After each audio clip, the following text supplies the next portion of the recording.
Hola, buenas tardes para todos y todas. Hola Hilda, hola José María y un saludo también para las personas que se van incorporando a esta transmisión que va a ser el cuarto y último encuentro de este curso de patrimonio, la caracterización del patrimonio, bienes arquitectónicos y urbanos que tuvo a cargo y sigue a cargo de José María Calvo, de Hilda Urbieta y Ángela Karina Fatecha, todos ellos arquitectos, docentes. Como decíamos, es el último encuentro, por lo menos de esta serie que estábamos programando, para lo cual les doy realmente la bienvenida al arquitecto José María Calvo y a la arquitecta Hilda Urbieta. Muy buenas tardes. Buenas tardes, Luis. Buenas tardes, Hilda. Buenas tardes a todos y todas. Bienvenidos a nuestra cuarta sesión de este taller, de este curso que hicimos de Historia y Patrimonio. Damos fin a este capítulo, pero estamos convencidos que van a venir nuevos cursos y nuevos talleres conjuntamente con el Centro Cultural de la República, el Cabildo, sobre el tema y la profundización sobre todo en lo que corresponde a patrimonio arquitectónico y urbano. El día de hoy, como cierre de las 4 sesiones y al haber llevado en la sesión 1 y 3 ese recorrido en cuanto a lo que es la historia de la arquitectura del Paraguay, vamos a hacer ejemplos referentes a edificios que hemos conocido sobre su restauración correspondientes a edificios posteriores a la finalización de la guerra de la Triple Alianza. Voy a poner un ratito la presentación. Y bueno, nos toca entonces hablar, como dijimos, del panorama patrimonio arquitectónico paraguayo, los ejemplos de algunos de los bienes patrimoniales arquitectónicos y monumentales que tenemos en la ciudad de Asunción, preferentemente. Un momento que tengo que compartir. Veo que no estoy compartiendo.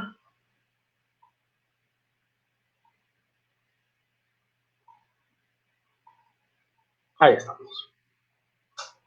Un poco como ejemplos prácticos del mejor testimonio que tenemos en cuanto a la materialidad o en cuanto a los ejemplos arquitectónicos, como estábamos diciendo, de los diferentes momentos históricos contemplados en estas charlas. Bueno, el primer ejemplo que vamos a ver hoy es la restauración y puesta en valor de la fachada de la Casa Frata. La Casa Frata es un edificio catalogado por la ciudad de Asunción como un bien arquitectónico. El autor de esta fachada es Enrique Clary, era un constructor de origen catalán que, como vimos en la clase pasada, o vieron en la clase pasada con la arquitecta Fatecha y la arquitecta Urbieta, tiene diferentes momentos estilísticos dentro de su proceso y de su actuar como constructor, ¿verdad? El año de construcción es de 1913 y es una de las fachadas más características con estos elementos singulares del modernismo catalán, que es similar al Art Nouveau, ¿verdad? Ese golpe de látigo, esas líneas tan características. Y lo que tocó trabajar en esta fachada fue inicialmente, por supuesto, la documentación y el estudio, el protocolo correspondiente para la restauración de la misma y la ejecución de dichos trabajos. Como proceso metodológico para la elaboración del protocolo y el proyecto tenemos una primera etapa siempre de investigación, de comprender la materialización, en este caso, y significancia del elemento en sí, y en relación con su entorno a través de la evolución, a través del tiempo, un análisis y un diagnóstico del estado actual de conservación y una síntesis en donde establecemos las recomendaciones específicas para la intervención, que ya pueden ser liberaciones, consolidaciones o reincorporaciones.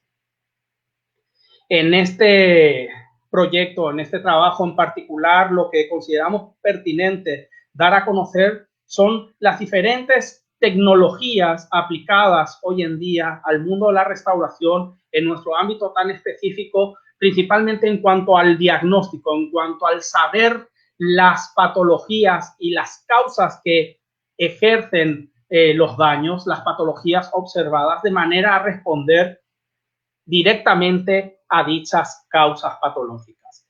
Esto que observan son imágenes llamadas termografías. Se conlleva un análisis a partir de equipamiento especial en donde en base a las imágenes con infrarrojos se determinan las diferentes variables termométricas que tiene un elemento, en este caso la fachada, y que esas variaciones, conjuntamente con un programa y un filtro especializado que tenemos específicamente para intervención en edificios patrimoniales, podemos elaborar un diagnóstico a partir de lo que podemos observar, cosa que la simple observación o las fotografías normales no nos permitirían brindar.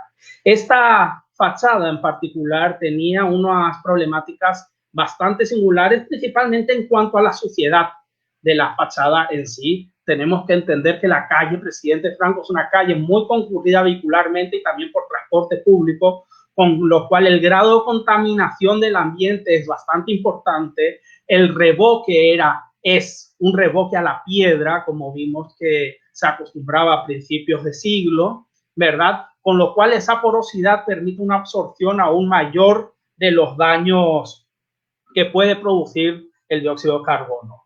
Asimismo, y las termografías nos permitieron ver infiltraciones o grandes contenidos de humedad en el interior de la fachada que permitía, de cierta forma, entender los desprendimientos matéricos del revoque, con lo cual una de las primeras actuaciones que fueron prescritas fue la consolidación interna de ese revoque original a la piedra con el elemento soporte que es el elemento murario.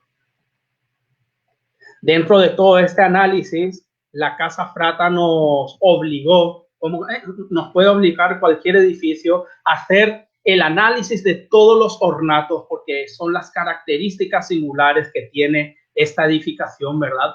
Que para ello no solamente observamos aquello que está contenido en el bien patrimonial, en el edificio, sino también acudimos a toda esa documentación fotográfica que nos sirve de testigos de los momentos que tuvo esta fachada, de elementos que en ese momento estaban perdidos y que nos permitían generar unas tesis adecuadas de la reintegración de los elementos compositivos conforme Enrique Clary proyectó la misma.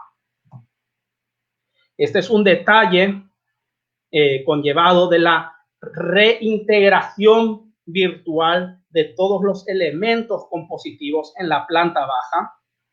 Una planta baja ricamente ornamentada por ese golpe de látigo, por esos elementos florales característicos del modernismo catalán.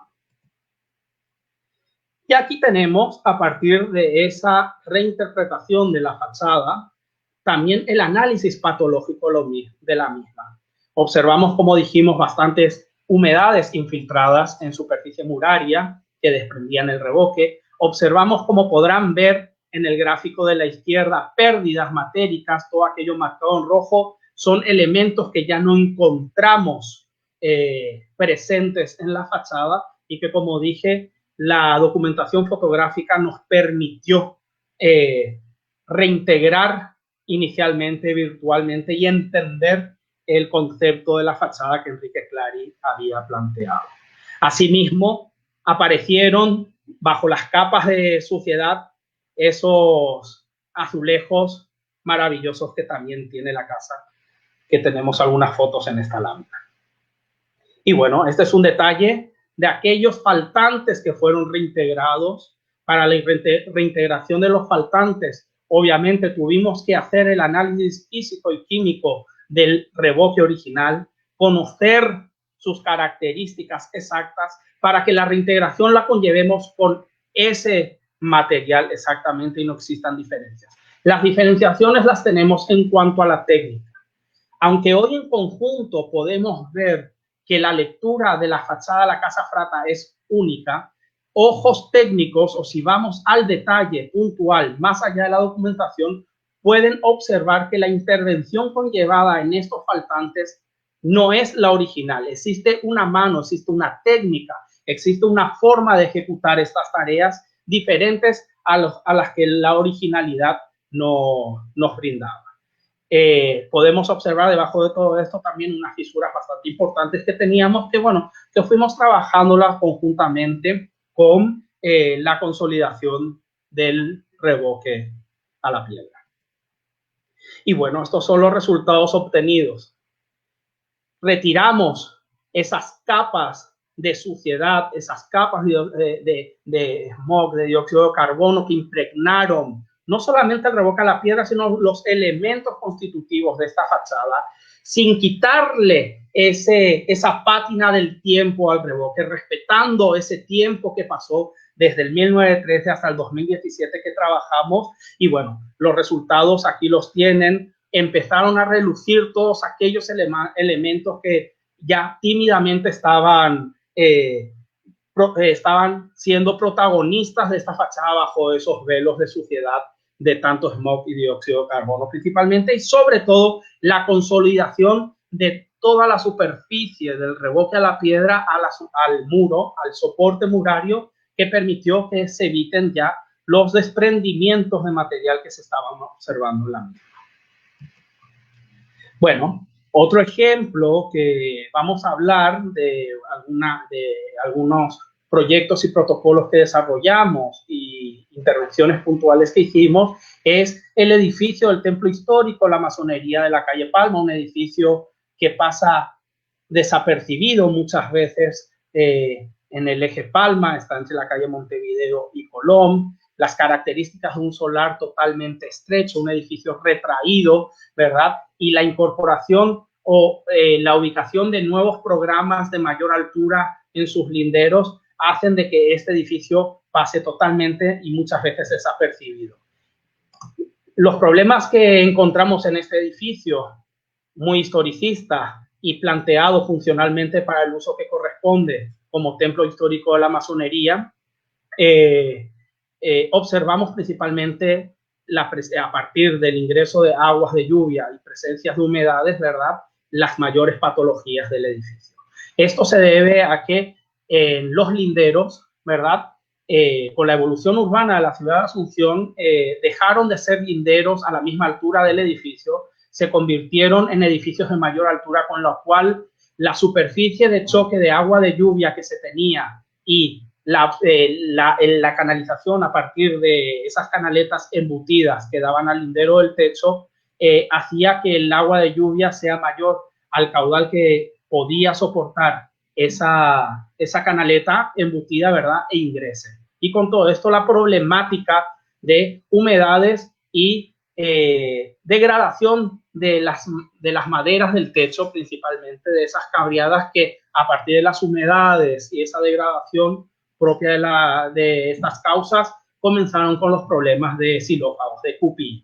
Bueno, esto es un corte, una sección del relevamiento patológico, lo que observamos en aquel momento en esa primera aproximación. Esta es una sección transversal en donde vemos el espacio cortado, por así decirlo, en el centro de ese gran espacio principal del templo masónico histórico, la calle Palma, y la fachada. Ahí tienen como el edificio, lo que estábamos hablando, el edificio a partir de estas nuevas intervenciones urbanas en los linderos, estos nuevos edificios, quedó como enterrado y encerrado en lo que hoy es su ubicación, con todas las problemáticas que causó eso. Y en la fachada principalmente observamos que no correspondía a la tipología historicista y a la tipología propia del uso funcional de este edificio las aberturas que se tenían.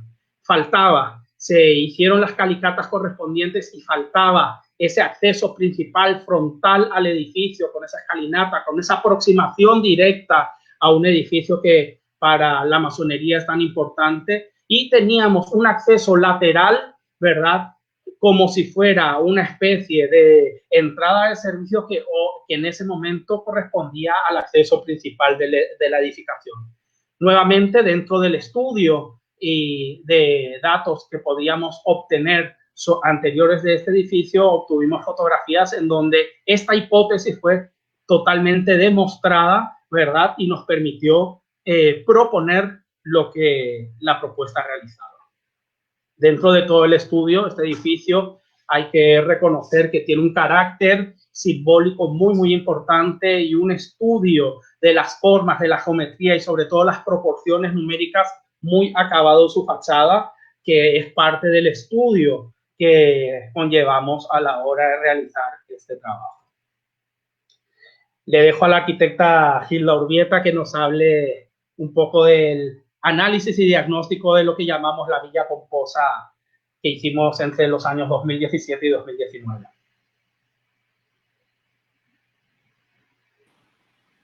Sí, bueno, antes que nada saludarles y agradecer una vez más al Cabildo la oportunidad de poder compartir estas conversaciones sobre patrimonio con todos ustedes.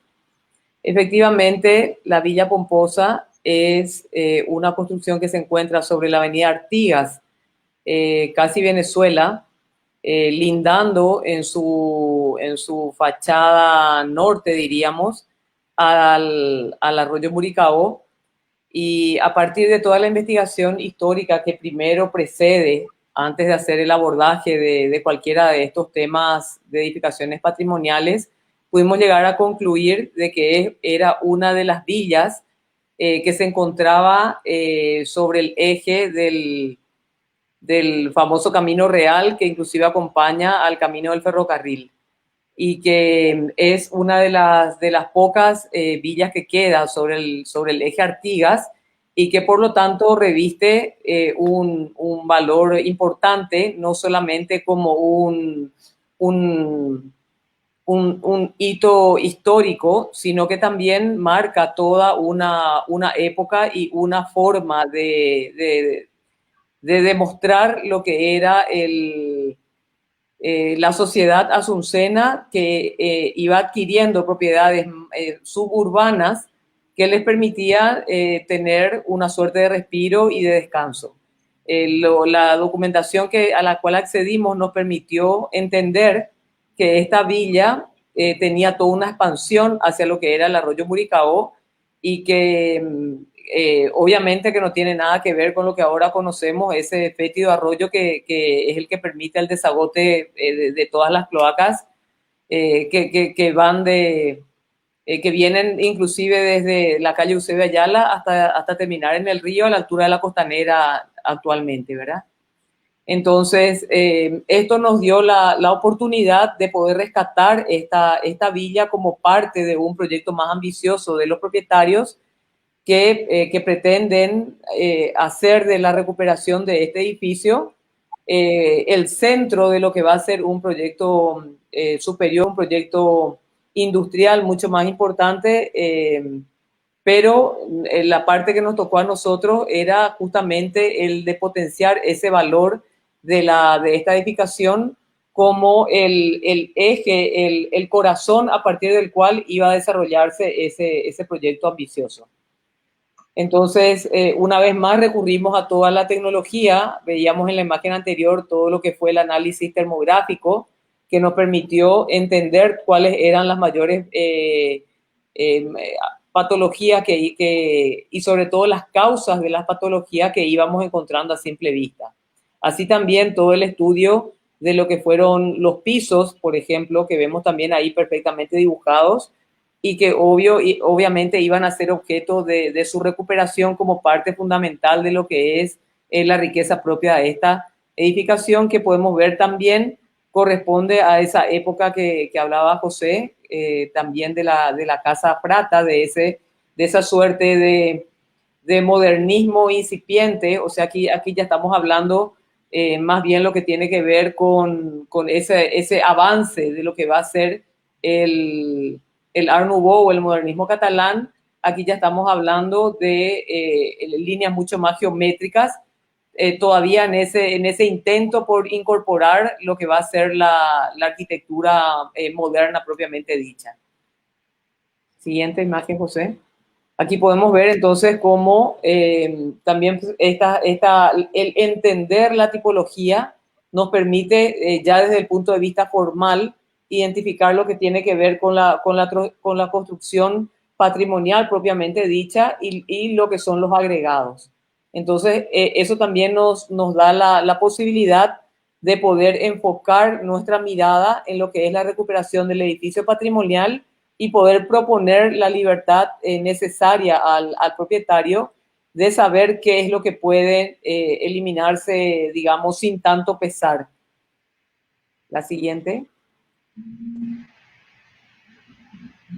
Aquí vemos una lámina donde vamos identificando todas las patologías que se observan a simple vista o a través de los elementos tecnológicos que nos permiten identificarlas perfectamente, pero a su vez entender cuáles son las causas y poder proponer cuáles podrán ser las acciones para poder revertir estas degradaciones las cuales están agrediendo el edificio.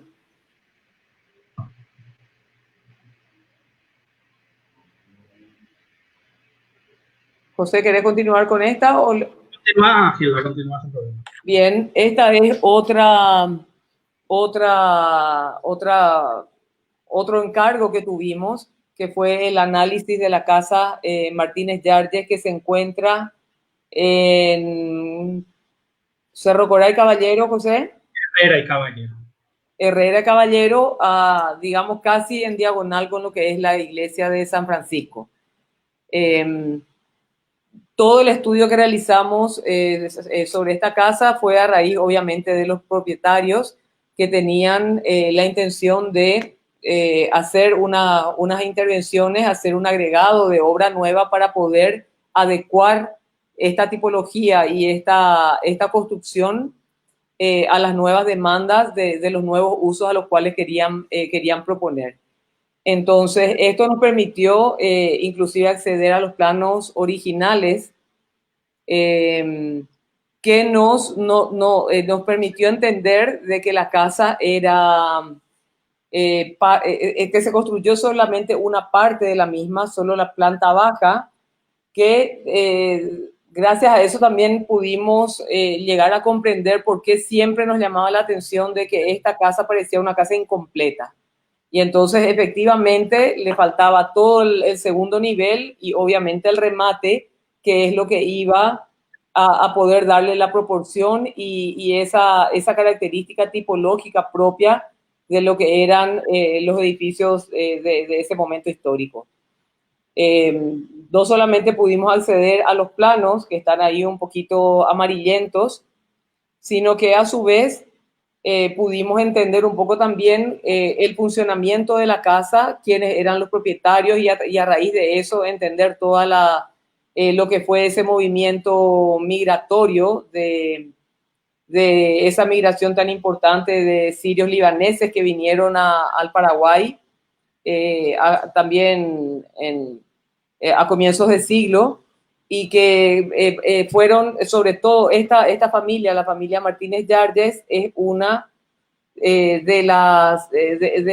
digamos, de las familias más tradicionales de ese momento y que se consolidó como, a partir de la cual fueron viniendo muchísimos de sus parientes y que todos residieron más o menos en la misma zona. Una vez más, apoyado por todos los elementos tecnológicos, pudimos identificar cuáles eran las patologías, a la vez de poder, juntamente con los planos, el poder definir cuáles eran los elementos o los espacios originales y cuáles correspondían a los agregados. Ahí vemos una planta, pero como les decía, es solamente la planta baja porque la planta alta nunca llegó a construirse.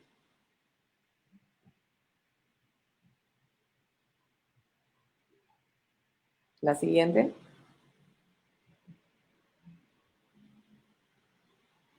La siguiente. Esta también es otra otra parte importante de los trabajos de diagnóstico y análisis que nos permiten entender cuál era la materialidad propia del edificio en origen.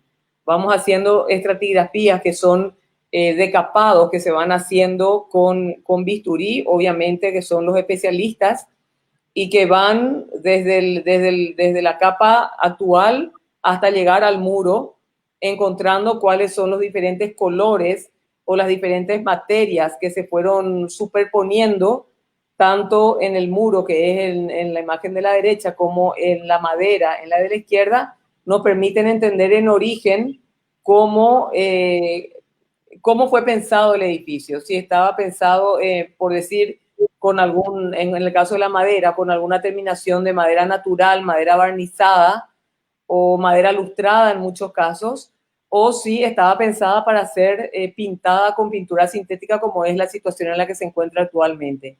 Y lo mismo pasa con el muro, que tras sucesivas capas de pintura látex podemos llegar hasta la capa anterior al muro original, que entonces nos permite saber si es que el muro ya tenía un color, como es el caso del famoso revoque a la piedra. Creo que yo me caí. O si, no, continúo. O si el caso de si ya en origen tenía alguna capa de pintura. La siguiente. Explico esta, Gilda, y después dejo con Miguel a explicar. Bueno, esta es la Casa Bicentenario del Teatro. Históricamente es la Casa Zavala. Fue la primera etapa, es una casa o un inmueble patrimonial adquirido por el Congreso, que lo restauró, o fue la política de restauración o los trabajos de restauración fue conllevada a partir del Centro Cultural de la República del Cabildo, y hoy en día es la Casa Bicentenario del Teatro, que todos los que no conocen pueden pasar y conocerla sin ningún problema, ¿verdad? Este era el estado original que teníamos, una edificación totalmente abandonada, con unos problemas muy, muy importantes en cuanto a lo que se observaba en fachada y en estructura sobre la rasante del suelo, pero que con los estudios que tuvimos que conllevar a la hora de plantear la restauración de esta edificación, los problemas iban más allá de lo observado simplemente, sino que iban a nivel de subsuelo. Problemas varios, típicos del abandono, patologías como humedades, patologías características del abandono en las maderas deterioradas, humedades ascendentes, descendentes, infiltraciones de agua, etcétera, etcétera. Y bueno, y esta es la gran intervención que salvó el problema estructural que tenía la Casa Zavala, ¿verdad? De Gasperi Zavala posteriormente, porque acá residió el doctor de Gasperi, también muy, muy conocido, en donde toda la cimentación de la edificación tenía problemas ya de asentamientos diferenciales, cambios en las características del suelo cortante, etcétera, etcétera, con lo cual el problema, la causa del problema no eran las fisuras y las humedades y los problemas estructurales que se veían sobre rasante. El problema, la causa estaba dada bajo suelo, en la cimentación, y es a eso a lo que se tuvo que llegar para una solución integral de la edificación. La edificación estaba, como dijimos, en un estado de degradación muy, muy alto, un nivel de conservación malo, y esta parte de estas imágenes corresponden al patio interior, que en todo sentido es el corazón de esta edificación altamente historicista en su fachada, y que nuevamente se hizo mestizaje de esas características de nuestra arquitectura de la galería, obviamente con un lenguaje totalmente historicista, y de ese patio como el corazón de la edificación en todo sentido, porque el día que conozcan verán que lo que era la sala, que en la fotografía de arriba a la izquierda la tenemos al fondo, ¿verdad? Y el comedor, que es la fotografía principal de esta lámina, vemos al fondo, estaban conectados los dos elementos del área social por ese gran patio. Y hasta hoy se observa un techito de chapa metálico con un sistema en donde estaba y se enrollaba una media sombra de algodón que permitía disfrutar del patio en estas jornadas calurosas que tenemos en nuestra ciudad, en nuestro país. O sea, nos contó muchísimas cosas esta edificación, funcional y formalmente hablando. Bueno, la sustitución, el techo estaba con patologías muy, muy importantes en cuanto a la presencia de xilófagos y degradación de la madera. Acá en la foto de la derecha pueden ver el techito de chapas que era el protector de esa media sombra de algodón que se tensaba y servía de sombra a ese gran espacio, ¿verdad? Y la sustitución de aquellos elementos de madera que ya estaban altamente degradados y no podían ser restaurados. Aquellos que podían ser restaurados, obviamente fueron restaurados como tales.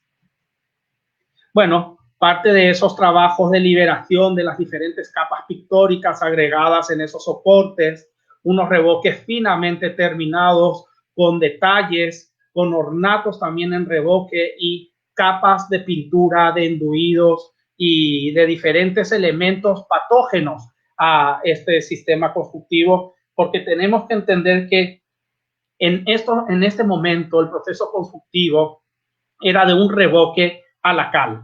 La cal y la arena exigen y permiten la transpirabilidad de los muros del edificio, y si nosotros le ponemos películas plásticas, impermeabilizamos ese ejercicio y esa vida que tiene que tener el edificio. Acá estábamos haciendo retiro de capas de enduido, evaluaciones con ya ese revoque finamente terminado, ¿verdad? Y con esos tonos tan característicos de nuestra esencia y de nuestra tierra. Así como habló la arquitecta Urbieta, también se hicieron estratigrafías pictóricas en donde pudimos observar que existían diferentes pinturas murales a lo ancho de la edificación, ¿verdad? Permitiéndonos esto documentarlas y dejar testigos de las mismas, y tener, por supuesto, los cuidados pertinentes en cuanto a la liberación de esas capas posteriores que son tan agresivas, las capas plásticas, y la recuperación, como dije, por equipo especializado en restauración de ciertas partes, dejando como testigo.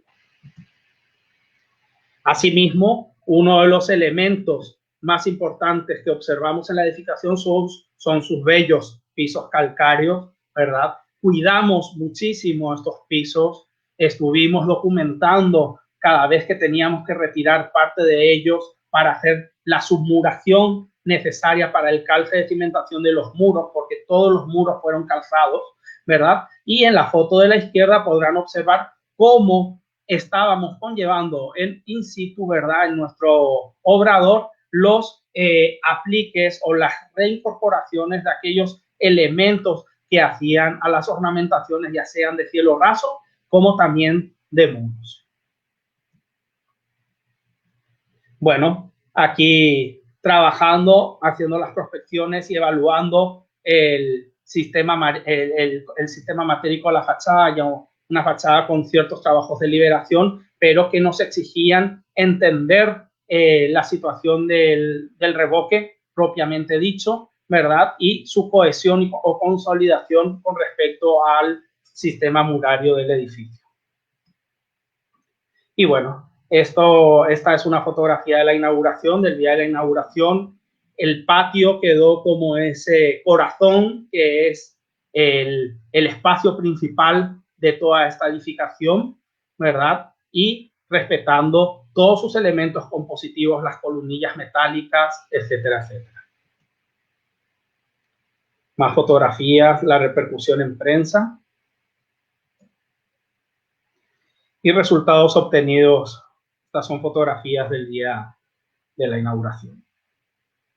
En la parte posterior, y como ejemplo también estamos trayendo, también corresponde a la Casa Zavala, pero es el sector que da a la calle Mariscal Estigarribia, formaba parte de ese volumen o esos usos secundarios de servicio, habitaciones secundarias, etcétera, etcétera, que se daba por detrás de esta primera etapa, forman parte del mismo complejo Y en esta edificación, en este sector, se desarrolló el Centro Cultural de la República del Cabildo, desarrolló la Casa Bicentenario de la Danza en una segunda etapa. Acá nos encontramos con una edificación tal como la habíamos visto en la primera etapa, absolutamente abandonada, absolutamente deteriorada, con un patio que era el patio de entrada de vehículos en su momento, el patio de servicio, ¿verdad? Y un espacio que nos permitió, conforme a las posibilidades que nos daba el plan regulador en cuanto a ocupación de suelo, ¿verdad? Crear un nuevo espacio, insertar una obra nueva para permitir un uso de un salón de usos múltiples, ¿verdad? Dentro de la superficie con la que podíamos contar y por sobre todo darle accesibilidad universal al edificio, algo que siempre como profesionales tenemos que tener en cuenta porque el patrimonio tiene que ser accesible para todos. Entonces, la propuesta fue insertar un nuevo volumen que en torno al volumen que lo ven marcado en rojo ahí, ¿verdad? Se desarrollaba la rampa de acceso que podemos acceder desde la calle Mariscal Estigarribia a todo lo que es la Casa Bicentenario de la Danza y a continuación la Casa Bicentenario del Teatro. Este era el volumen tal como lo encontramos, ¿verdad? Posiblemente una arquitectura que estilísticamente no nos está diciendo mucho, pero que estamos viendo materiales de la época, formas y accesorios de la época y que consideramos obviamente que tiene que ser altamente rescatado y valorado.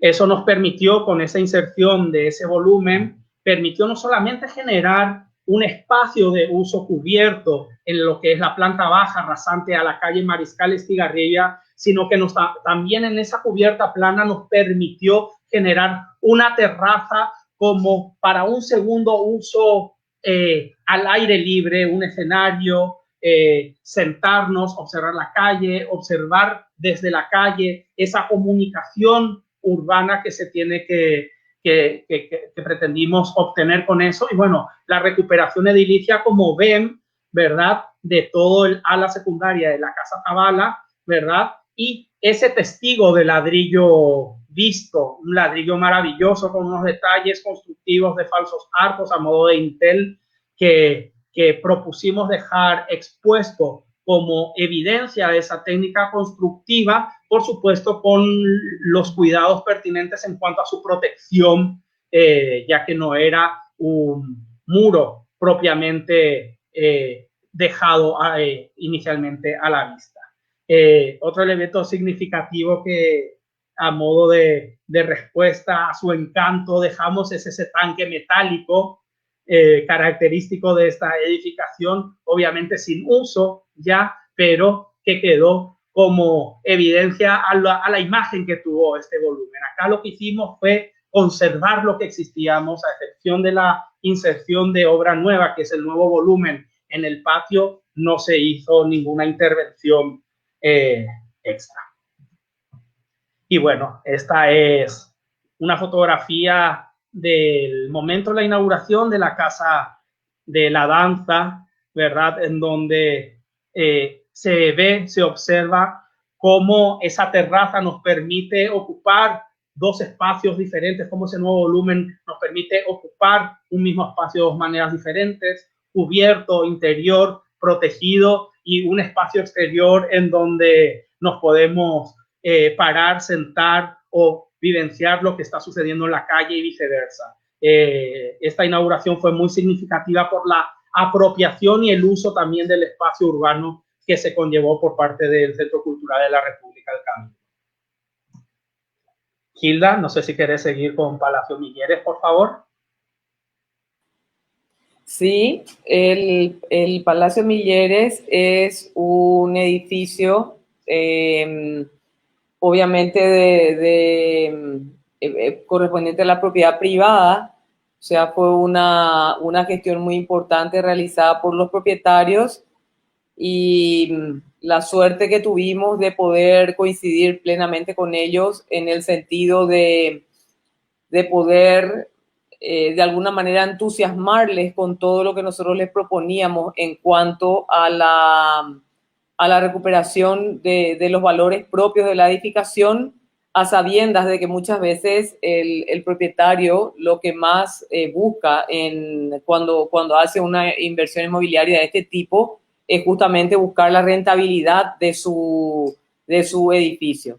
Entonces, tuvimos la suerte de poder tener una muy buena relación con ellos y poder nosotros contagiarles un poco del entusiasmo que nos caracteriza cuando abordamos estos temas de edificaciones patrimoniales, y ellos a su vez el poder mostrarnos cuál era su interés de alguna manera, ¿verdad?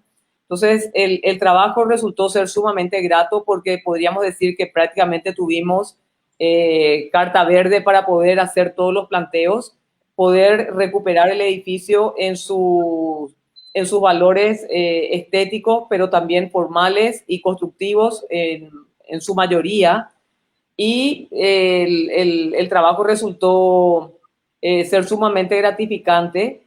De hecho, en este momento funciona como sede de la banca privada del Banco Nacional de Fomento, que justamente en ese entonces fue cuando se convirtió de ser solamente banca para la producción y como ser una banca de segundo piso del Ministerio de Hacienda, acceder también a carteras de cuenta propistas y inclusive de tenedores de tarjetas de créditos, o sea, empezar a funcionar como un banco externo.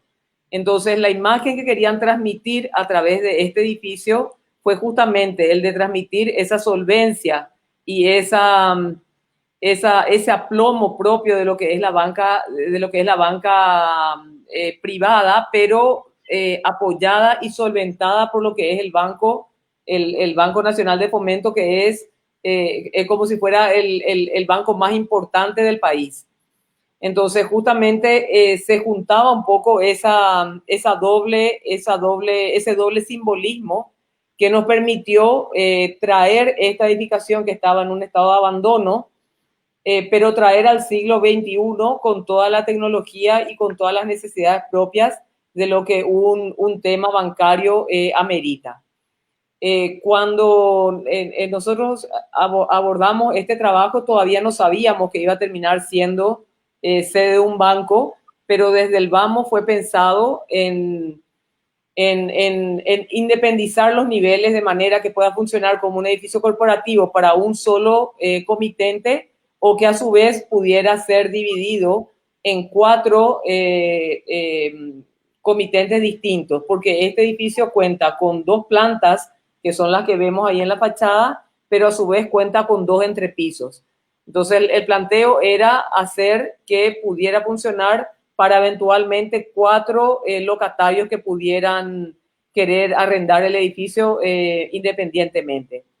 Pero pareciera como que la historia mostraba su vocación de lo que inicialmente se pensó como una vivienda particular, que era de la familia Milleres, que fue adquirida a su vez de otro propietario original que nunca pudo ver terminada la obra. Sí lo hizo don Francisco Milleres, que tiene también su arraigo en la banca porque fue el fundador del primer banco del Paraguay. Inclusive el billete de 10 pesos fuertes estaba firmado por Francisco Milleres.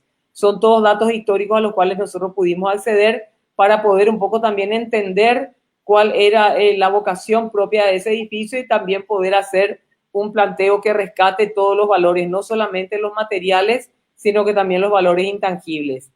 ¿Y quién diría que finalmente otra vez termina siendo, después de toda esta restauración y puesta en valor, termina siendo otra vez una sede de un banco? Ahí José está mostrando momentos de la restauración.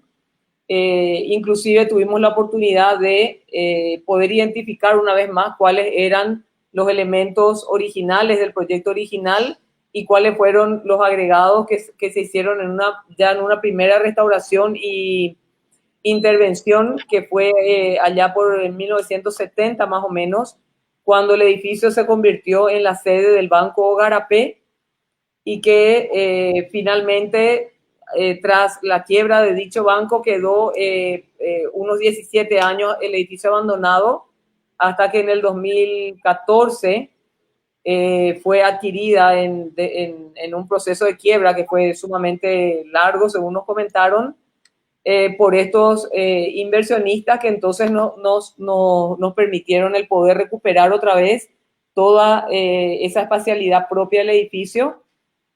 Ahí podemos ver en los interiores, pudimos eliminar uno de los entrepisos que son los que era el que mayor agresión hacía a ese gran espacio central que dividía el espacio, compartimentaba ese espacio con un entrepiso que agredía totalmente el espacio. Entonces, tras eso pudimos de vuelta devolverle la dignidad a ese espacio central y poner de manifiesto todas estas espectaculares pictografías que podemos encontrar en los muros y también en el cielo raso del hall de acceso, que estaban totalmente cubiertos por sucesivas capas de pintura al látex. Y esta foto final es la que la que nos muestra el edificio actualmente, una vez concluida el proceso de restauración, y que a través de lo que siempre decimos, el famoso término puesta en valor, que solamente puede lograrse si es que el edificio es ocupado, alberga alguna función en particular, que es la que le permite justamente tener vigencia y permanecer en el tiempo. En eso consiste la puesta en valor de los edificios patrimoniales. Un hecho significativo, Gilda, si me permitís acotar, fue que claro, la puesta en valor de este edificio contagió a los vecinos de la calle Chile y empezaron a reformar o a poner en valor las diferentes edificaciones que se tenían en la calle. Primero comenzó la librería enfrente, pintaron el edificio, después empezaron otras edificaciones a hermosear el entorno, y es muy importante eso como parte de esa apropiación social que ya hemos hablado, ¿verdad? Y de esa importancia que tiene el mejorar, y que estos ejemplos significativos permiten a la sociedad entender que se pueden hacer las cosas y que encima mejoran su calidad de vida y el entorno. Bueno, voy a hablar, si me permitís, de la Casa Montevideo. La Casa Montevideo es una intervención efímera que hicimos, que conllevamos con la Sociedad Paraguaya de Patrimonio Arquitectónico y Urbano en la primera Bienal en el año 2015. ¿Y por qué hablamos de efímera? Porque la Bienal tenía un planteamiento de utilizar edificios bastante degradados, bastante deteriorados, como para crear una alarma a la sociedad, ¿verdad? La Casa Montevideo está ubicada en Montevideo entre el eje Mariscal López y Costanera ahora, y acá se hicieron unas intervenciones artísticas de un artista argentino de apellido Versosi, en donde nuestra propuesta, pueden verla en estas fotografías, era una pasarela que nos permitía recorrer esta edificación en ruinas. Obviamente teníamos que cuidar muchísimo el aspecto de la seguridad, ¿verdad? Se conllevaban los apuntalamientos en las consolidaciones preventivas pertinentes, pero se potenció la ruina y se potenció esa preocupación de qué estamos haciendo como ciudadanos con nuestro patrimonio. El artista Versosi, más allá de sus instalaciones, también dejó aquellos elementos que cayeron con el paso del tiempo, esos tirantes, esos elementos de madera que ya son parte del colapso del edificio, y la pasarela no está pintada en azul sin ningún criterio, la pintamos en azul entendiendo que es el color que define al patrimonio, a la simbología UNESCO, etcétera, etcétera, y para acrecentar aún más ese miedo de recorrer la ruina y sentir la preocupación de esa ruina, la hicimos totalmente permeable, y uno recorría el vacío, la oscuridad, ese espacio abandonado como el que ustedes ven. Por supuesto, aquí potenciamos todos estos criterios con toda la iluminación monumental y la iluminación propia de la intervención de Guillermo Bersorsi en sus intervenciones. Acá tenemos fotos creo que del día de la inauguración y cómo recorríamos las obras y las ruinas de la Casa Montevideo, ¿verdad?, en esta Bienal de Arte Contemporáneo de Asunción. Son puestas en valor efímeras, al igual que el Hotel Hispania, que se conllevó la iluminación monumental, intervenciones puntuales en la planta baja del mismo, hicieron ver a la ciudadanía del Estado que nos tiene que preocupar a todos de parte de nuestro patrimonio. Y bueno, siguiendo, damos un ejemplo de la Casa Bordenave, la llamábamos Oliva 1907 por el escudo que contiene en su fachada, una casa ubicada en la calle Oliva entre 14 de mayo, casi 14 de mayo, entre 14 de mayo y Alberdi, que en los últimos años estuvo abandonado y antes de los últimos años era un copetín con estacionamiento, lo cual permitió una degradación muy, muy fuerte de los elementos constructivos y de los elementos compositivos de esta edificación. Esta era la fachada, ¿verdad? Nos convocaron porque formaba parte del proyecto que la arquitecta Laura Latorre, la recuperación de la fachada como parte importante de esa inserción del edificio que propuso, y fuimos convocados para brindar las soluciones ya de intervención al respecto. Como siempre, aún teniendo un protocolo que nos diga qué hacer, nosotros analizamos nuevamente todo, porque obviamente ese paso del tiempo o diferentes criterios de valoración o énfasis en el análisis nos permite de repente diagnosticar mayores patologías a las observadas. En esta fachada bella y cubierta por más de 8 capas de pintura sintética, como podrán observar, fue de todos los colores habidos y por haber, terminando en esa casa azul, ¿verdad? Nos marcaba una grata sorpresa encontrarnos un ladrillo muy singular en lo que es el fondo de la edificación, el fondo de la fachada, la figura, la consideraríamos a estos ornatos, a las molduras, a todo lo que son los elementos ornamentales, y el fondo es el ladrillo rojizo, un ladrillo trabajado, cocido, en diferencia a los otros, que fue la primera significación que tuvimos y algo que caracterizamos como valorable en los criterios de intervención de esta fachada. Asimismo, el remanente de lo que quedaba de ese patio interior, de esa galería, de esa balaustrada, muy dañada, muy intervenida, muy alterada por las inserciones, con patologías en cuanto a vegetación bastante graves, y por supuesto pérdidas ya de lo que fue perdiendo a lo largo del tiempo y del abandono de esta edificación.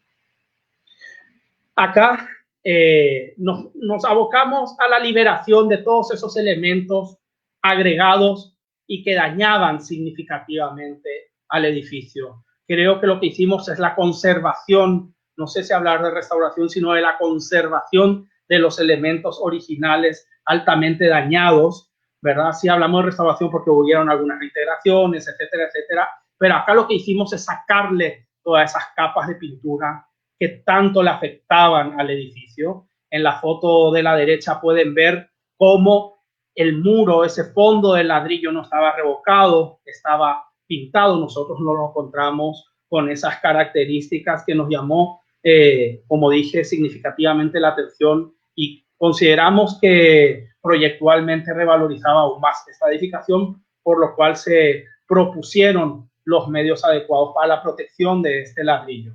Si tuvo o no tuvo revoque, difícilmente lo podamos saber, salvo encontremos testigos fotográficos u otros, cosas que no obtuvimos, con lo cual, para no plantear un invento y revocarlo, lo dejamos tal cual encontramos el bien. Lo mismo, la liberación de todos esos elementos agregados que cerraban esa galería, que nos permitían no entender ese espacio intermedio tan rico de nuestra arquitectura, ¿verdad? La reintegración y la consolidación de esos elementos compositivos historicistas como son estas columnas y estos capiteles. Y bueno, acá empezamos a tener los resultados de esa liberación, de esa limpieza, de esos elementos que alguna vez fueron agregados y que no tienen que estar, ¿verdad? Y cómo el edificio vuelve a respirar y vuelve a dar de sí y vuelve a entenderse todos sus valores tan significativos en el remanente de la edificación original que teníamos de la casa de 1907. Fotografías de los resultados obtenidos. Nuevamente la proyectista conllevó y tuvo ese criterio de potenciar ese espacio intermedio, esas galerías, ese patio que tan característico es de nuestra arquitectura paraguaya, y se convirtió en el centro de todo el complejo. Una fotografía de lo que era el antes y el después, una edificación que a todos pasaba seguramente desapercibida, oculta, sucia, abandonada, y una edificación que levantó su autoestima a partir de esas liberaciones que propiciamos. Y esta es una fotografía de la fachada de hoy, el edificio Zafira, ¿verdad? Antigua casa 1907. Y bueno, como para concluir, quisimos poner este ejemplo, el Palacio Alegre, Chile y Palma, sede del Ministerio de Hacienda, actualmente en ejecución de los trabajos de restauración de la fachada. Lo dejamos para el final porque nos va a permitir a todos y les va a permitir a ustedes cada vez que vengan al centro darle un vistazo y ver el antes y el después de lo que es a partir de los trabajos de restauración que se encuentran conllevando. El Palacio Alegre es un edificio historicista, hablamos de principios de siglo, ¿verdad? Muy característico, con ornatos finamente decorados. La característica principal es una de las cúpulas de Asunciones, la del Palacio Alegre, y está dividido, por así decirlo, en dos edificios, ¿verdad? Un edificio original, que es el edificio que da hacia la calle Palma, hasta más o menos, si ven en la fotografía de la izquierda, hasta donde está el contenedor de la empresa que está conllevando la obra, ¿verdad? Y un agregado que se hizo a finales de la década del 70, teniendo como lenguaje formal el mismo edificio patrimonial. En el sector de la esquina de Presidente Franco y Chile, teníamos otra edificación antes del 70, y para la ampliación de lo que es el Ministerio de Hacienda se conllevó esta segunda ampliación. Lo mismo, comenzamos siempre con los estudios, con los análisis, evaluando todo, no solamente el protocolo y el proyecto que recibimos, ¿verdad? Sino que también empezamos a hacer nuestras propias evaluaciones, y en este caso en particular las características que teníamos en cuanto a la fachada son dos más importantes. Las primeras, en cuanto a las terminaciones que fueron desarrollándose en la misma, encontramos dos capas de pintura, una verde, que es la que habitualmente pueden ver en la parte todavía no restaurada y lo que vemos en la foto, y una color ocre, color crema, más térreo, ¿verdad? Que era anterior a esa última capa que se conllevó aproximadamente en el Bicentenario. Debajo de eso ya no encontramos nada. Por lo visto, cuando se conllevó esa segunda capa de la que hablamos, la color tierra, la color ocre, la amarillenta, los trabajos conllevaron la limpieza y la pérdida integral de todas las capas pictóricas anteriores, a partir de lija, a partir de agresiones, intervenciones agresivas, que en este tipo de edificaciones hoy no las vemos para nada correctamente. Por supuesto, ambas capas de pintura plásticas de látex, y que agredían totalmente el maravilloso revoque a la piedra que tiene esta edificación. Comenzamos nuevamente, volvemos acá hablando lo que estamos diciendo, ¿verdad? Esa secuencia, las diferentes capas que pudimos observar en las prospecciones estratigráficas debidamente documentadas, y por sobre todo la segunda patología muy importante que ya hace años veníamos observando en el edificio, a partir de la colocación de los compresores de aire acondicionado en los balcones, ¿verdad? Y a partir de la vibración que generan esos compresores y las pérdidas de agua por goteo, ¿verdad? De cualquier instalación de aire acondicionado no muy bien resuelta, ¿verdad?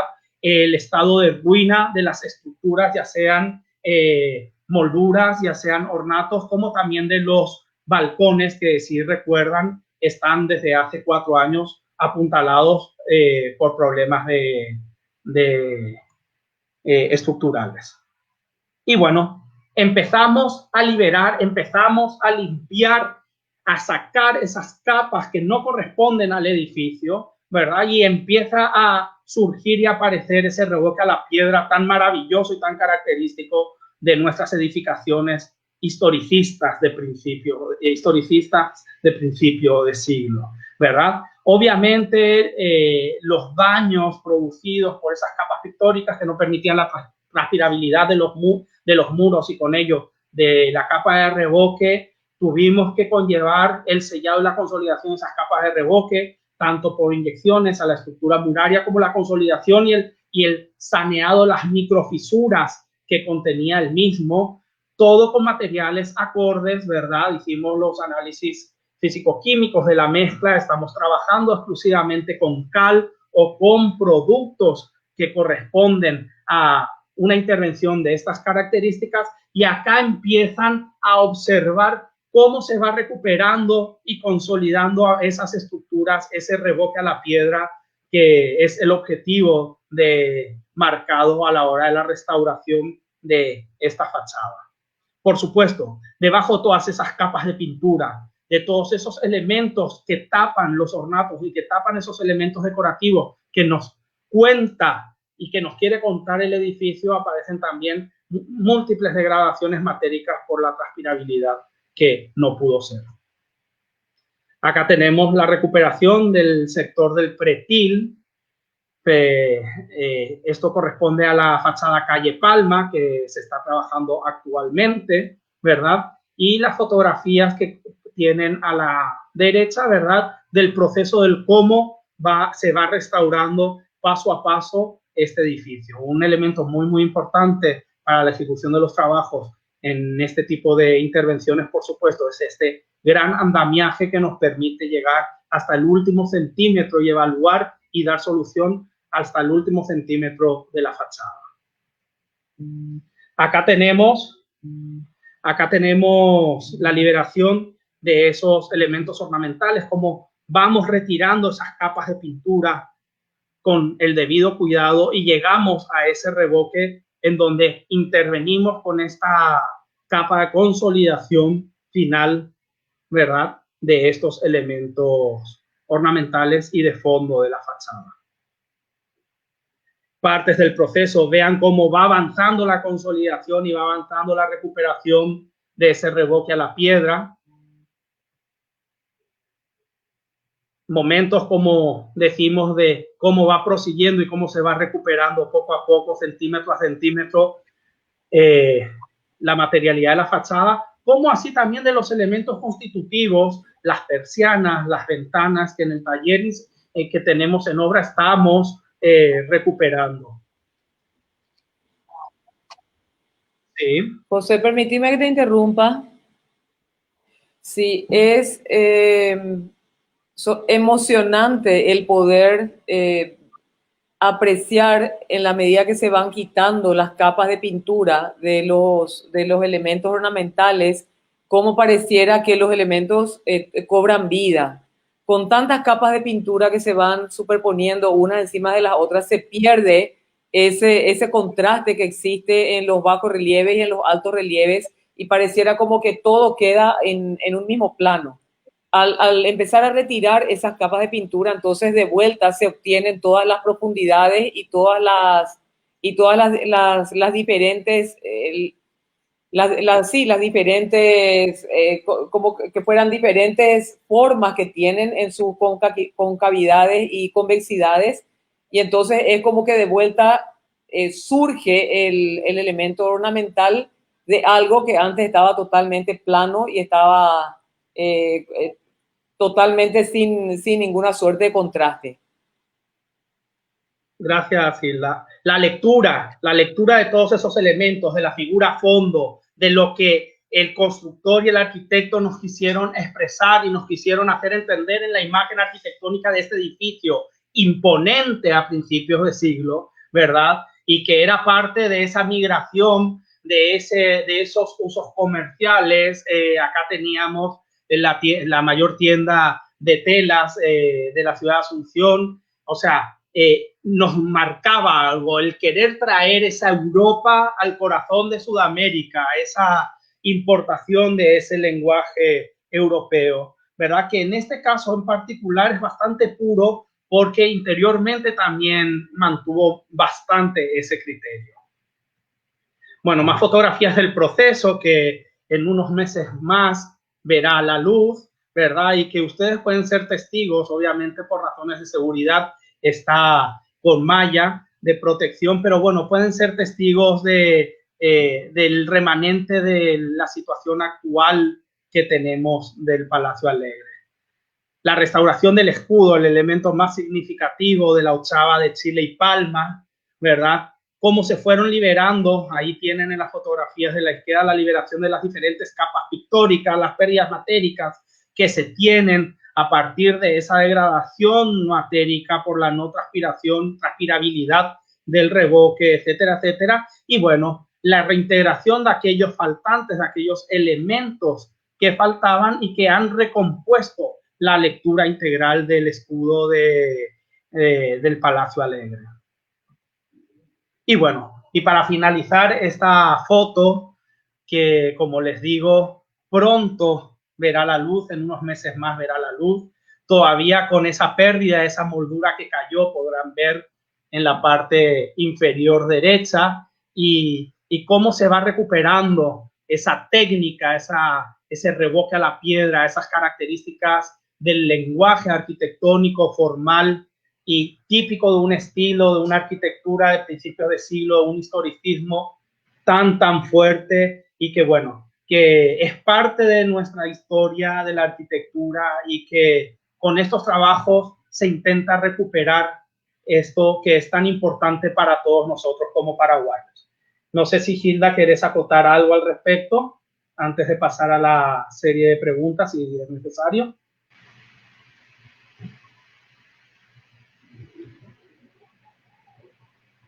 Me parece que no. Y bueno, vamos a dejar ahora el espacio como para que podamos contestar las preguntas que sean pertinentes, Luis. Y bueno, no sé si Ángela querés acotar algo, que te veo, estaba con la presentación, perdón. Por el momento nada, esperamos la pregunta, Arqui.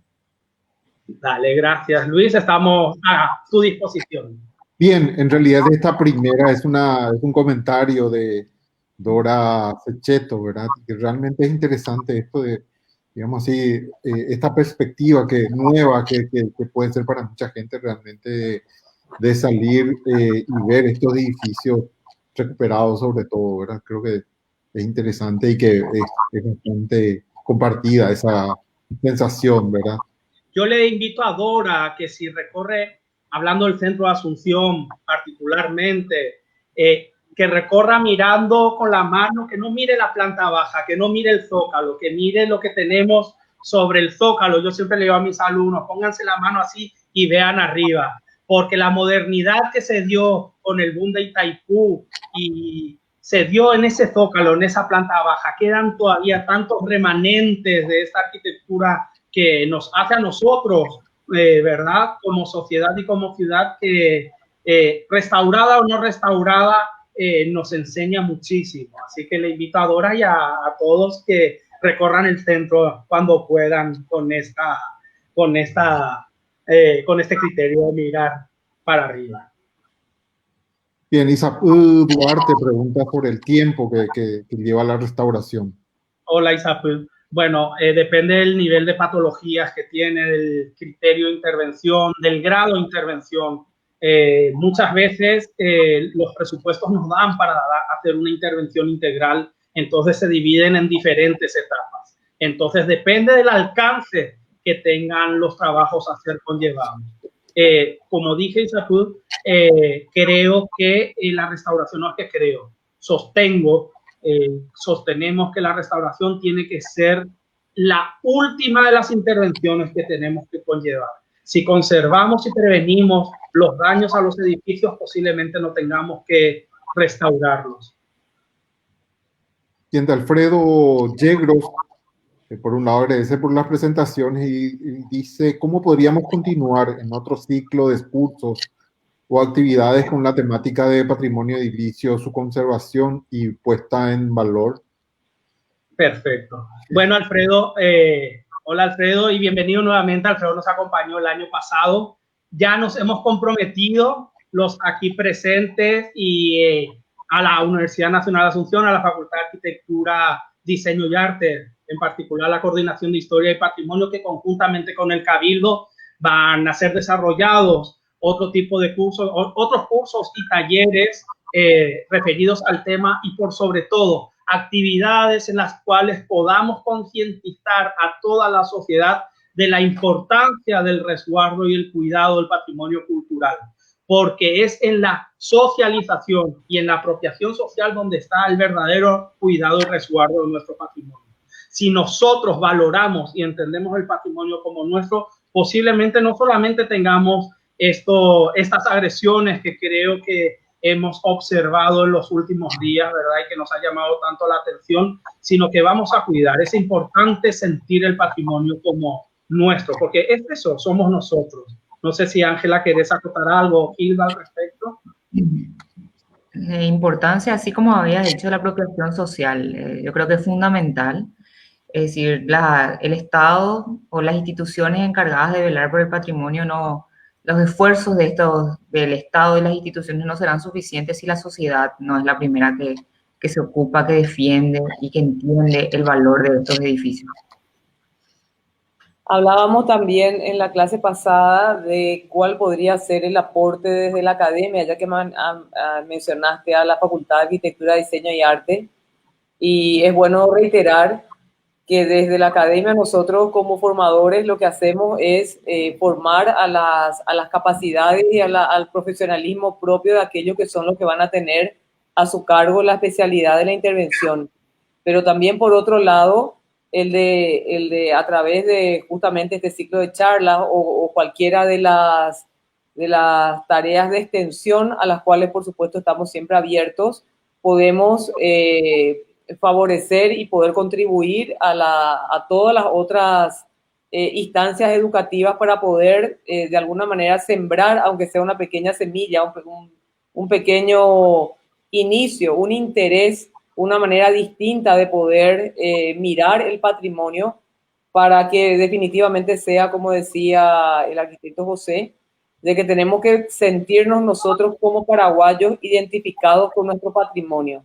O sea, entender de que el patrimonio, hablo no solamente del construido, que es el cual nos está abocando en este ciclo de charlas, porque también está el intangible, pero estos edificios de alguna manera son como que van contando nuestra historia, como si fuera un libro de piedra.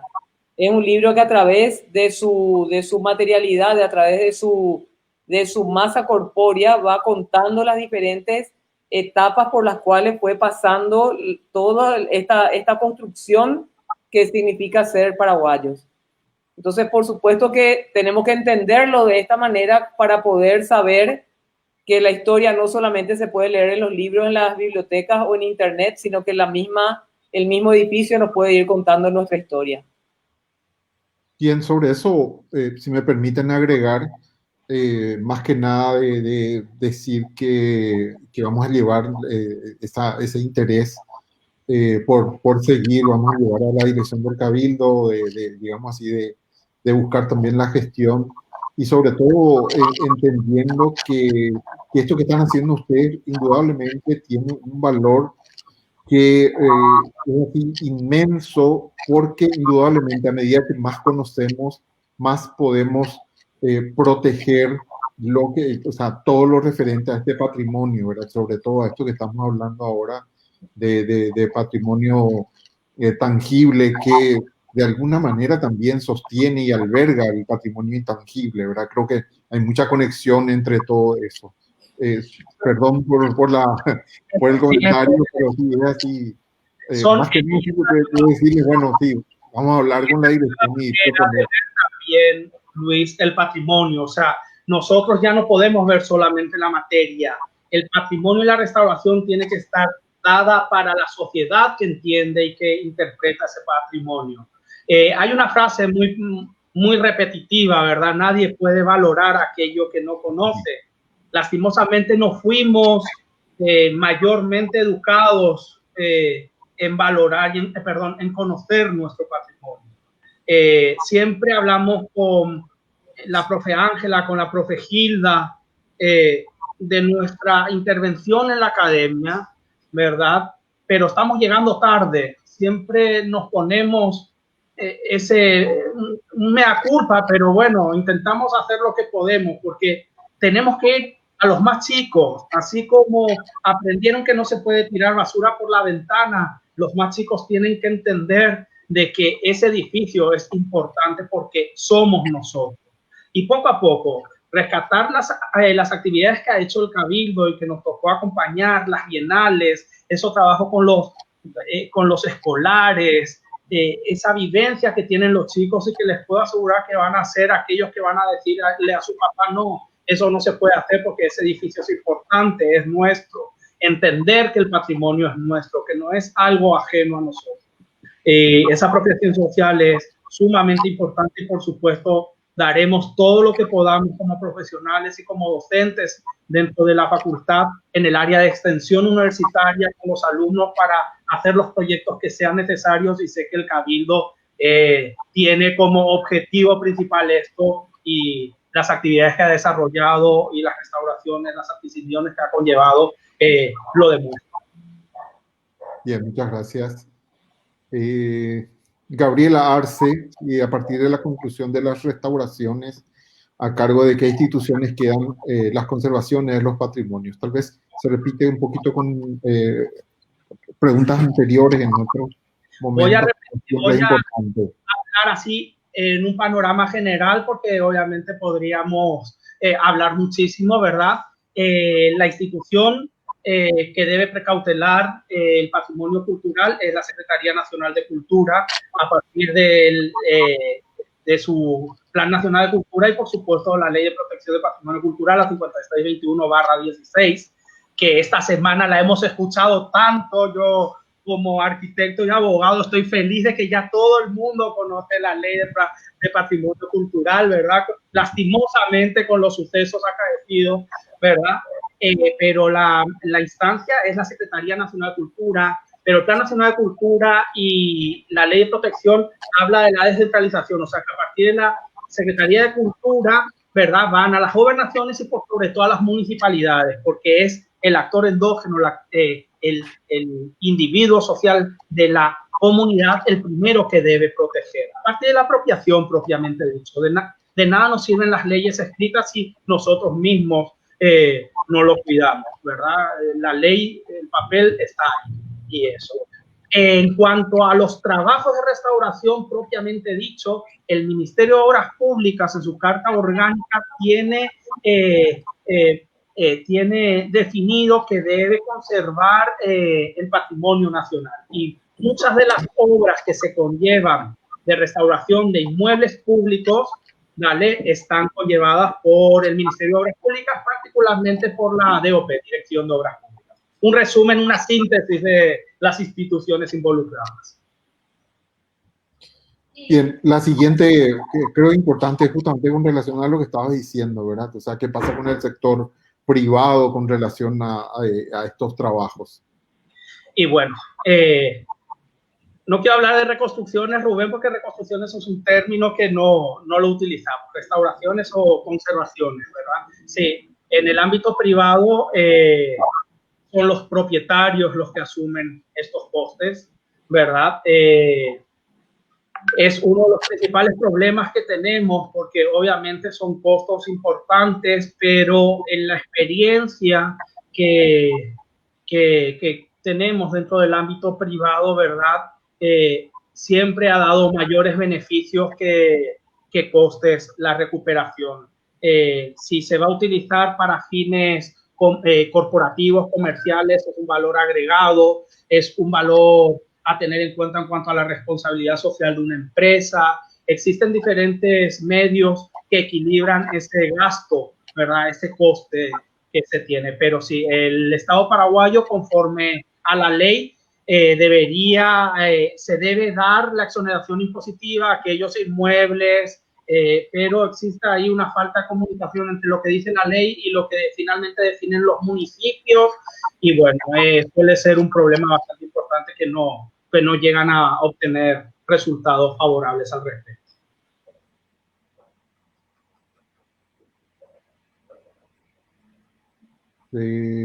No, esta otra es. De José Enciso, al referirse a objetos tecnológicos, o sea, ¿cuáles son estos objetos tecnológicos o cuáles son los principales que utilizan antes? Me imagino que está hablando de la técnica de la termografía. La pregunta que te hice yo hace rato. Nosotros felizmente hoy tenemos tecnología apropiada a la construcción y particularmente al patrimonio, ¿verdad? Que obviamente son tecnologías que vinieron de otras especialidades.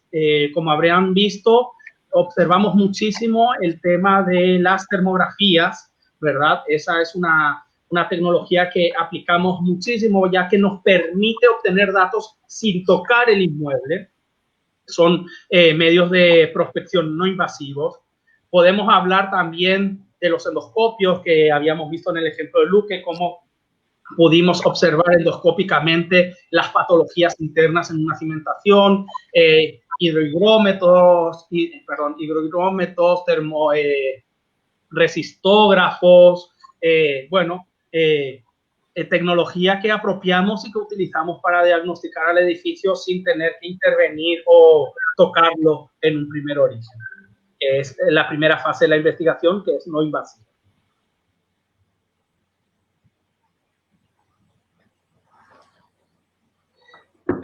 Sí, sobre la ley del patrimonio, justamente, ¿verdad? 16, ¿verdad? Sí, y sí. Bueno, la ley existe, muchas veces la vemos que no se lleva a la práctica, lastimosamente. En el último caso que hemos observado, el día sábado, ha sido muy mencionada y se está llevando a la práctica en la denuncia penal que se ha establecido contra los bienes culturales, ¿verdad? Vamos a ver cómo se lleva a la práctica. Un segundito.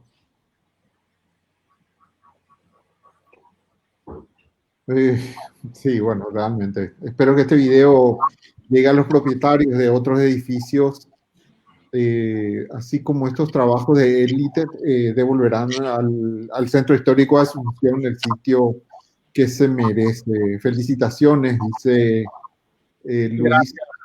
Carísimo. Vamos a pensar en la regeneración de nuestra ciudad, en la conservación urbana integrada con el patrimonio. La ciudad no tiene más que estar creciendo. Tenemos demasiado espacio y demasiada riqueza patrimonial en nuestros centros históricos, y formar políticas, armar políticas urbanas de regeneración y de valorización de nuestros sitios urbanos patrimoniales, y también de aquellos que están en estado de obsolescencia, debe ser una prioridad para nuestros municipios.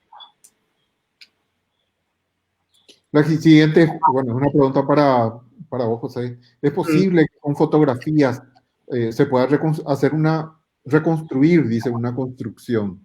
O sea, me imagino que se refiere al... Sí, ya se puede. Bueno, las fotografías son documentos, ¿verdad? Son documentos que nos permiten evidenciar cómo fue un elemento, ¿verdad? La reconstrucción de algo en su totalidad, como la Casa de los Gobernadores, que nos das el ejemplo, tendría que ser cuestión muy debatida en cuanto a criterios, porque ya estaríamos creando un falso histórico. O sea, ya hemos perdido la integralidad. Lo que sí podemos hacer, Rubén, y que hoy en día está muy en auge, es la reconstrucción virtual. El entender, aunque no exista esa materia, el entender con las nuevas tecnologías, realidades virtuales, diseños en 3D en el lugar, información, etcétera, etcétera.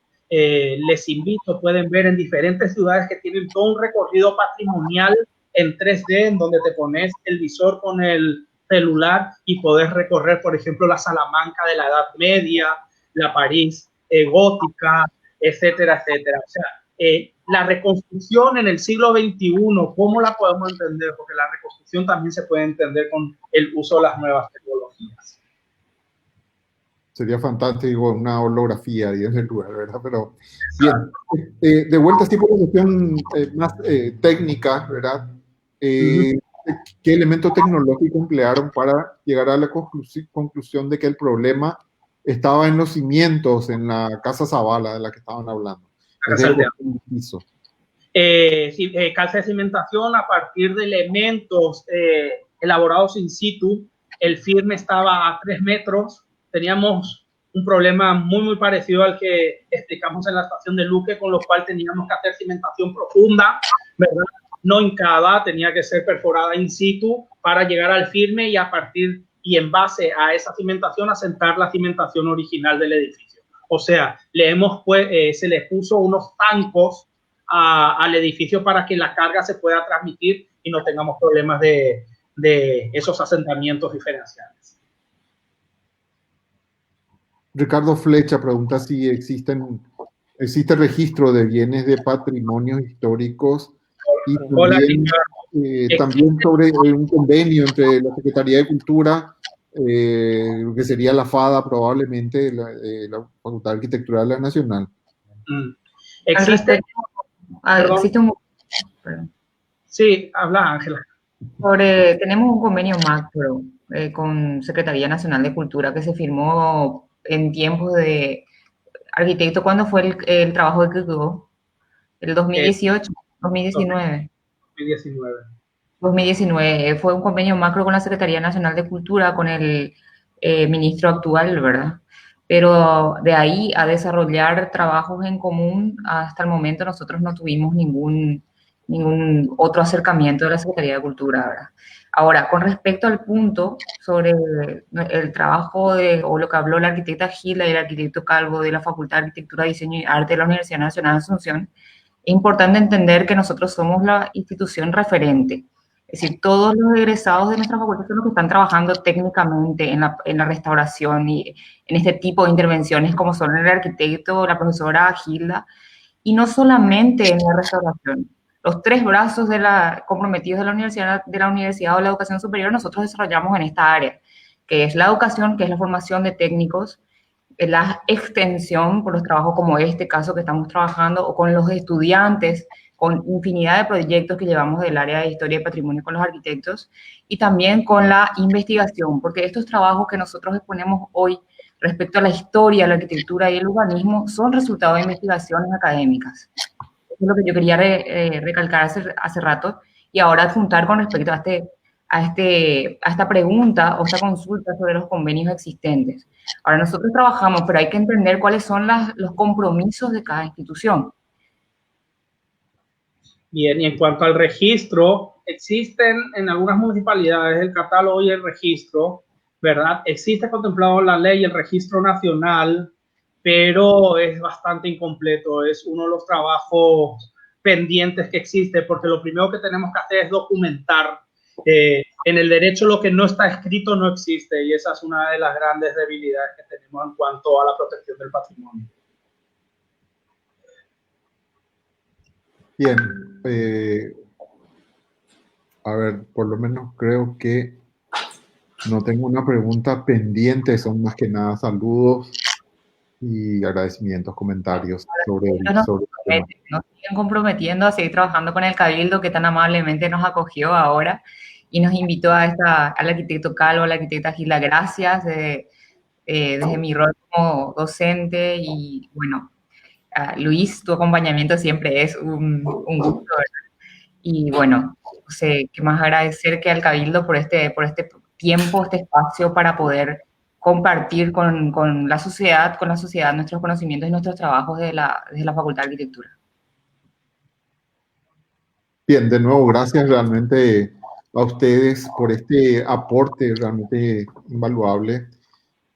Sobre todo, creo que eso puede generar realmente toda una corriente que va ampliándose, que va a llegar a muchas más personas y como decía José María, también no solamente a adultos, sino también jóvenes y niños que de alguna manera van a poder interiorizarse y a partir de eso valorar, y como decía Gilda también, eso también va a contribuir indudablemente a esta puesta en valor de la que ella habla, que tiene que ver con esto de apropiarse, de habitar, de cuidar, conservar, y que sobre todo ganemos esa etapa, que no lleguemos a la, digamos así, a la restauración final, ya cuando estamos ahí al final casi de la etapa de un edificio, sino realmente eso sea un trabajo anterior a todo eso, que también es algo que pude aprender con ustedes en este momento. Gracias, Luis. Y bueno, gracias a todos los que nos acompañaron. Gracias por el interés. Es un compromiso, pero es un compromiso que nos encanta asumir, seguir hablando de algo que es nuestra línea de investigación, nuestra dedicación profesional y nuestra dedicación docente por sobre todas las cosas. Y por supuesto que vamos a hacer más charlas, más cursos. Ojalá pronto nos podamos ver y ojalá pronto podamos compartir un espacio patrimonial y toda la vivencia tangible e intangible que tenemos en ello, y un gusto ver la participación y saber que estamos hablando más allá del ámbito académico porque es necesario. Tenemos nosotros que apropiarnos de lo nuestro y salvaguardar a partir de esa apropiación lo nuestro. Bien, muchas gracias, Luis, por la invitación. Y como decían los colegas José María y Ángela, siempre dispuestos a acudir cuando nos convoquen y siempre prestos a poder aportar nuestro granito de arena. Así que nada más felicitar una vez más la iniciativa del Cabildo y saber que puedes contar con nosotros. Luis, un agradecimiento, como ya dije, y esta oportunidad, como vuelvo a reiterar, de poder hablar de arquitectura y urbanismo, y no solamente repetidamente, es decir, que se habla mucho de historia bélica, historia militar, historia diplomática, historia, es decir, poder hablar un poco de esto que se habla tan poco, que es la historia de la arquitectura y el urbanismo y el patrimonio. Bien. Genial, muchas gracias y nos veremos muy prontamente en un próximo encuentro. Muchas gracias de nuevo. Gracias a todos. Nos vemos.